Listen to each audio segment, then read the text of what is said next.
আসসালামু আলাইকুম ওয়া রাহমাতুল্লাহ। গতকালকে এত বৃষ্টি ছিল যে ঘর থেকে বের হতে পারিনি, তো ভাবলাম উঠান দিয়ে বের হয়ে একটু পুকুরের অবস্থাটা দেখে নেই কতটুকু পানি হলো। তাই ভাবলাম আমাদের বাড়িতে কিছু ফল গাছ রয়েছে, যেমন কাঁঠাল গাছ, অবশ্য আরো অন্যান্য কিছু ফলজ গাছ এবং ফুল গাছ, পাতাবাহার গাছ রয়েছে। তো ভাবলাম শেয়ার করি আপনাদের সাথে। দেখতে পাচ্ছেন যে আস্তে আস্তে ধীরে ধীরে বৃষ্টি পড়ছিল ফোঁটা ফোঁটা। তো এই যে দেখেন, আমি হাঁটতে হাঁটতে যাইতেছি পুকুরটা দেখার জন্য। আসলে পুকুরটা কতখানি বড় হলো এই গত রাতের বৃষ্টি।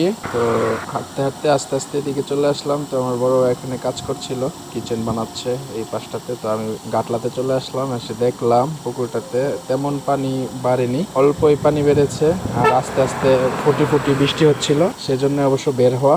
আর বের হয়ে দেখলাম বৃষ্টি এখনো থামেনি, অল্প অল্প রয়েছে। তো হঠাৎ করে আবার বেড়ে যাওয়ার সম্ভাবনা রয়েছে। তো দেখতে পাচ্ছেন এই যে একটা বেলম্বু গাছ, এটা সাথে একটা বড়ই গাছ রয়েছে। আর এই যে কাঁঠাল গাছ, আলহামদুলিল্লাহ অনেকগুলো কাঁঠাল এসেছে এটাতে। তবে এই কাঁঠালের সাইজগুলো সুন্দর না, না হলে কিন্তু অনেকগুলো ধরেছে। তবে এই কাঁঠালগুলো অনেক মজা। আর সাথে দেখতে পাচ্ছেন হরেক রকমের পাতাবাহার গাছ রয়েছে।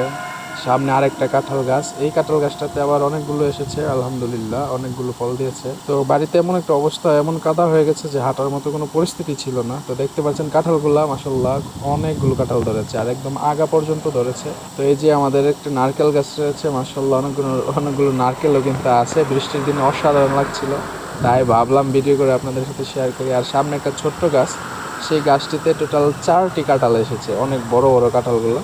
আসলে গাছটা অনেক চিকন ছোট গাছ, তারপরেও এটার মধ্যে চারটি কাঁঠাল ধরেছে, অনেক বড় বড় কাঁঠালগুলো। এই যে দেখতে পাচ্ছেন মাশাআল্লাহ, এখনো কিন্তু ভালোভাবে পুক্ত হয়নি যে পেরে ফেলবো, আরো বড় হবে সম্ভবত। এই যে একদম আগাতে গাছের ডালের মধ্যে আপনার 2টা কাঁঠাল ধরেছে। তো ভাবলাম একটু বেরিয়ে দেখি কি পরিস্থিতি রাস্তাঘাটের। তো দেখলাম আসলে শোচনীয়, পানি যাইতে যাইতে যে মাটি পর্যন্ত আপনার ক্ষয় হয়ে আস্তে আস্তে যেই ঢালু জায়গা আছে সেখানে চলে যাচ্ছিল।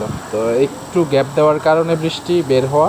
তারপর ভিডিও করতে করতে ভাবলাম আল্লাহ তাআলা চাইলে কি না করতে পারে। এই তো গতকাল কত গরম ছিল, আর আজকে বৃষ্টিতে কত ঠান্ডা, সবকিছু আল্লাহর রহমত।